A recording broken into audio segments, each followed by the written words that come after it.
So, heto na mga kabowlers, Jordan Clarkson to Golden State Warriors, papalitan si Anthony Melton. At ang balita patungkol sa gustong makuha ng Lakers si Jalen Duren sa Detroit Pistons. Tara na't pag-usapan natin yan dito sa Basketball Hot Shots.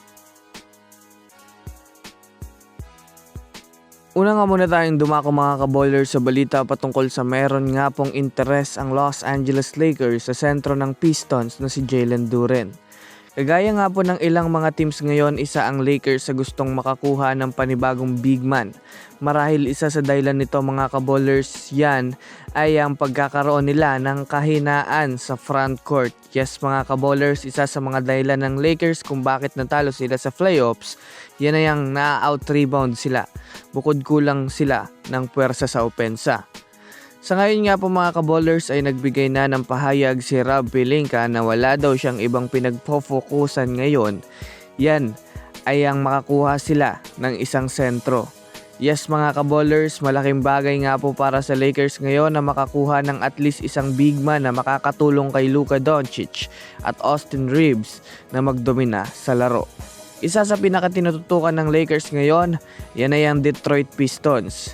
Big man na si Jalen Duren. Kasalukuyan nga pong kinakausap nga ng Lakers ang Pistons dahil na rin naman sa pagiging restricted free agent nito. Willing nga ang Lakers na isurrender ang ilan sa kanilang mga player para matapatan ang kontrata nito ni Jalen Duren.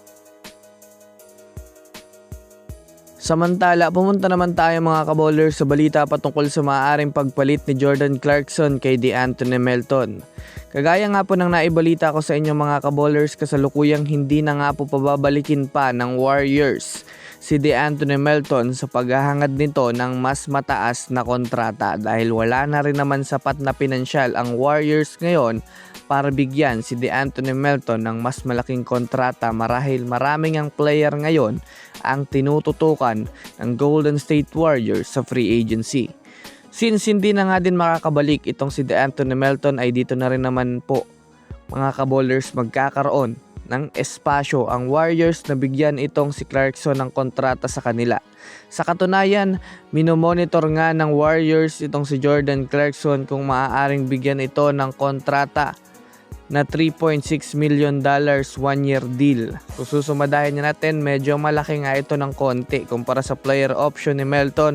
Pero syempre, hindi na rin naman nga po pinirmahan ito ni Melton dahil na rin naman sa umaasa nga ito sa mas mataas na kontrata. Kaya dahil dyan, dito na nga po maaaring palitan ni Jordan Clarkson itong si Anthony Melton. Kung susumadahin nga natin mga kabowlers, pareho lang naman ang laruan ng dalawang ito. Mas mataas lang ang shooting percentage nito ni Clarkson kumpara kay Melton. Kaya ano masasabi nyo dito mga kabowlers? I-comment nyo na yan sa ibaba. So yun lamang mga kabowlers, yun lang na muna ang ating pag-uusapan sa ngayon. Pindutin ang subscribe and hit nyo na rin ang notification bell para sa mga susunod na updates sa mundo ng basketball. Again, this is Basketball Hot Shots. Thanks for watching.